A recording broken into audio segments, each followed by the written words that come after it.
Assalamualaikum warahmatullahi wabarakatuh. Saya Zaskia Rafiana Saputri, kelas 9O nomor absen 26. Pada kali ini saya akan menjelaskan kemajuan peradaban Islam pada masa dinasti Ayyubiyah, tugas sejarah kebudayaan Islam.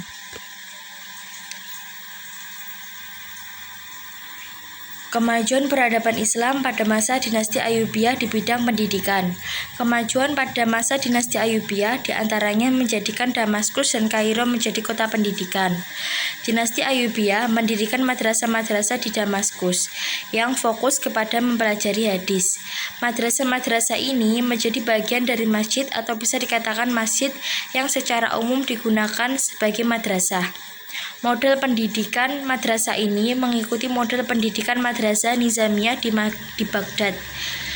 Sebagian madrasah telah didirikan sebelum masa dinasti Ayyubiyah. Di antaranya adalah madrasah yang didirikan Nuruddin Zanki di Aleppo, Hamah, dan Baalbek. Di bidang fikih, madrasah ini menganut mazhab Syafi'i. Dalam perkembangannya, masjid berfungsi sebagai madrasah juga berfungsi sebagai pemakaman. Hal ini menunjukkan bahwa dinasti Ayyubiyah menjadikan masjid multifungsi. Tradisi ini kemudian dilanjutkan setelah masa Ayyubiyah, di mana dinasti Mamluk sebagai penggantinya menguburkan pendiri madrasah di madrasah tersebut. Di samping itu, sultan-sultan yang berkuasa di Damaskus membangun rumah sakit yang juga difungsikan sebagai sekolah kedokteran. Di antaranya adalah Rumah Sakit Al-Nuri dan Rumah Sakit Al-Walid yang telah berdiri terlebih dahulu pada masa Khalifah Al-Walid bin Abdul Malik dari dinasti Umayyah. Sultan Salahuddin Al-Ayyubi mendirikan Madrasah Salahiyah yaitu di Kairo yang merupakan madrasah terbesar kedua setelah Madrasah Nizamiyah di Baghdad. Selain itu, Salahuddin juga mendirikan madrasah di Iskandariyah dan Yerusalem. Selain itu, juga mendirikan rumah sakit di Kairo yang juga berfungsi sebagai sekolah kedokteran. Salah satu ilmuwan bidang kedokteran yang bekerja di rumah sakit ini adalah Ibnu Maimun dari dinasti Fatimiyah. Salahuddin mewarisi dua lembaga keilmuan, yaitu Darul Hikmah dan Universitas Al-Azhar. Darul Hikmah yang didirikan Al-Aziz dikembangkan menjadi Departemen Pendidikan dan Penerjemah, sedangkan Universitas Al-Azhar diubah mazhabnya dari Syiah ke Sunni, dengan tujuan agar lebih banyak pelajar Islam yang belajar di Al-Azhar, karena mayoritas umat Islam mengikuti mazhab Sunni. Selain itu, Salahuddin juga memberikan tanah wakaf yang luas yang bisa dimanfaatkan untuk biaya operasional Al-Azhar. Dari hasil tanah wakaf, universitas bisa memberikan beasiswa kepada pelajar di Al-Azhar dari seluruh dunia.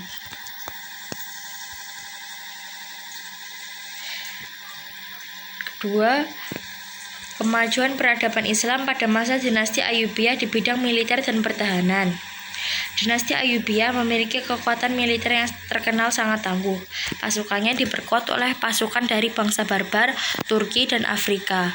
Faktor-faktor yang mempengaruhi kemajuan militer Ayyubiyah sehingga mampu mengalahkan pasukan salib adalah strategi perang yang baik, senjata cukup maju, dan semangat pasukan tinggi untuk membela agama. Pasukan dinasti Ayyubiyah dilengkapi dengan manjanik, alat pelempar bahan peledak yang bisa menghancurkan tembok benteng. Selain itu, mereka juga menggunakan burung merpati untuk mengirim informasi militer kepada para komandan pasukan. Untuk memperkuat pertahanan, Salahuddin membangun tembok kota di Kairo dan benteng yang dikenal dengan Qal'atul Jabal atau Benteng Salahuddin Al-Ayyubi. Benteng ini terletak berseberangan dengan Bukit Muqattam dan berdekatan dengan Medan Sayyidah Aisyah. Ide ini berasal dari pemikiran Salahuddin sendiri yang diwujudkan pada tahun 1183 Masehi. Salahuddin melihat kota Kairo begitu luas dan besar, sehingga membutuhkan sistem pertahanan benteng yang kokoh, sebagaimana di Halab dan Syriah. Salahuddin Al-Ayyubi agar bahan batu yang digunakan untuk membangun pondasi benteng diambil dari batu yang terdapat di piramid di Giza. Benteng ini dikelilingi pagar tinggi dan kokoh. Untuk memasuki benteng terdapat beberapa pintu utama, di antaranya pintu Fat, pintu Nasr, dan pintu Kholik dan pintu Luk.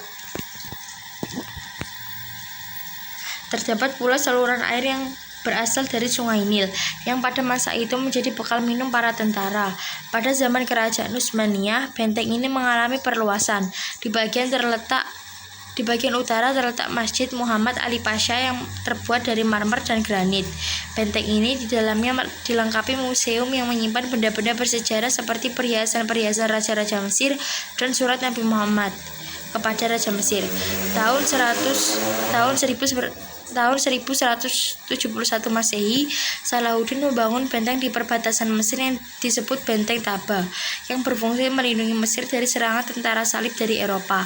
Benteng Salahuddin juga terdapat di Syria, di antaranya Benteng Saoni, benteng kuno yang kemudian dikuasai Salahuddin. Benteng-benteng dinasti Ayyubiyah dilengkapi sarana seperti masjid, perkantoran, dan pemukiman. Benteng-benteng ini dikenal dengan istilah citadel, yang merupakan bukti kemajuan dalam bidang militer dan pertahanan dinasti Ayyubiyah. Sekian penjelasan saya. Wassalamualaikum warahmatullahi wabarakatuh.